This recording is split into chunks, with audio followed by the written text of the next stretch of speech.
Good morning, everyone. So for the past few days, we have been talking about different kinds of animals that you can find in the ocean. Now, from what you remember, I want you to take a couple seconds and turn to your partner and talk about anything or any of the animals that we have already talked about that can be found in the ocean. And this could be dolphins, different kinds of sharks, different kinds of fish, or even sea turtles. So anything like that. But today, I'm going to read to you Ocean Life by Brenda Z. Giberson, okay? I'm going to read this twice. The first time I read this, I want you to focus solely on the tiger shark and what the tiger shark does. And the second time I read this, I want you to focus on what the tiger shark's relationship with the pilotfish is, okay? So the first time I'm going to read this, focus solely on what the tiger shark does.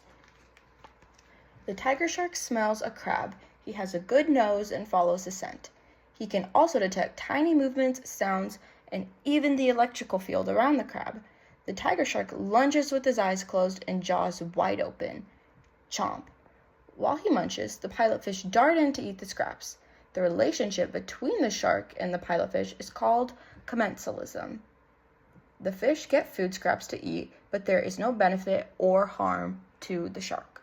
Okay? So I want you to turn and talk to your partner about what the tiger shark has done in this short little passage, okay? So a few of your answers could have sounded like he has a strong sense of smell, he can detect very small movements or sounds from other animals, or even the electrical field of other animals, and anything that sounds like that, okay? It doesn't have to be specifically that, but anything that could have sounded like that. And so now I'm going to read this one more time, and I want you to focus on what the relationship with the pilotfish is, okay? So, the tiger shark smells a crab. He has a good nose and follows the scent. He can also detect tiny movements, sounds, and even the electrical field around the crab. The tiger shark lunges with his eyes closed and jaws wide open. Chomp. While he munches, the pilotfish dart in to eat the scraps. The relationship between the shark and the pilotfish is called commensalism. The fish get food scraps to eat, but there is no benefit or harm to the shark. And look at this picture here. Look how big the shark is, and just think about how small the pilotfish are. So now I want you to turn and talk to your partner about what you think the relationship between the pilotfish and the tiger shark could be, okay? So any of your answers could have sounded like the pilotfish dart in to eat the scraps after the tiger shark is done eating. The relationship between the two is called commensalism, or there is no benefit or harm to the shark while the pilotfish are eating the scraps. So they could have sounded anything like that, okay?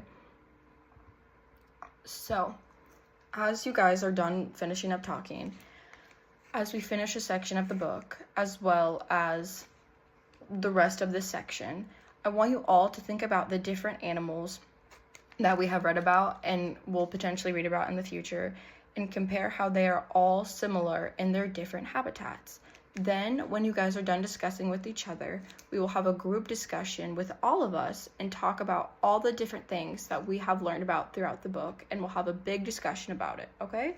So thank you so much, and you guys did so good today.